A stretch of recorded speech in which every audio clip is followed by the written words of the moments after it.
తెలంగాణలోని మహిళలకు రాష్ట్ర ప్రభుత్వం మరో శుభవార్త తెలిపింది. తెలంగాణలోని 65 లక్షల మంది స్వయం సహాయక సంఘాల మహిళలకు దసరా పండుగ కానుకగా చీరలను పంపిణీ చేయనుంది.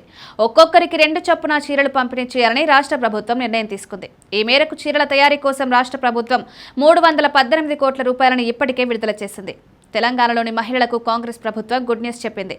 రాష్ట్రంలోని 65 లక్షల మహిళా స్వయం సహాయక సంఘాల సభ్యులకు చీరలు పంపిణీ చేయాలని నిర్ణయించింది. ప్రస్తుతం 1.25 కోట్ల మీటర్లతో 20 లక్షల చీరల తయారీ పూర్తయిన సమాచారం. మరో 45 లక్షల చీరల ఉత్పత్తి కొనసాగుతోంది. ఈ మేరకు సిరిసిల్లలో ప్రతిరోజు 5,000 మంది కార్మికులు చీరల తయారీ కార్యక్రమంలో పాల్గొంటున్నారు. దసరా నాటికి మొత్తం చీరల తయారీని పూర్తి చేసి మహిళలకు అందించాలని రాష్ట్ర ప్రభుత్వం సిద్ధమవుతోంది. మహిళా స్వయం సహాయక సభ్యులకు ఇప్పటికే రేవంత్ ప్రభుత్వం 2 గుడ్ న్యూస్లు చెప్పింది. త్వరలోనే వడ్డీ లేని రుణాలను అందిస్తామని పేర్కొంది. ప్రమాద బీమా పథకం పైన తాజాగా తెలంగాణ ప్రభుత్వం మరో కీలక నిర్ణయం తీసుకుంది. తెలంగాణ రాష్ట్రంలో స్వయం సహాయక సంఘాల ప్రమాద బీమా పథకాన్ని 2029 వరకు పొడిగించాలని తెలంగాణ ప్రభుత్వం నిర్ణయం తీసుకుంది. ఈ మేరకు స్త్రీనిధి ద్వారా బీమా అమలును కొనసాగించాలని నిర్ణయించిన కాంగ్రెస్ ప్రభుత్వం జీవో కూడా జారీ చేసింది. తాజాగా మరొక నిర్ణయం తీసుకుంది. కొత్త స్టాంప్ డ్యూటీ చట్టాన్ని రూపొందించేందుకు కసరత్తు చేస్తోంది.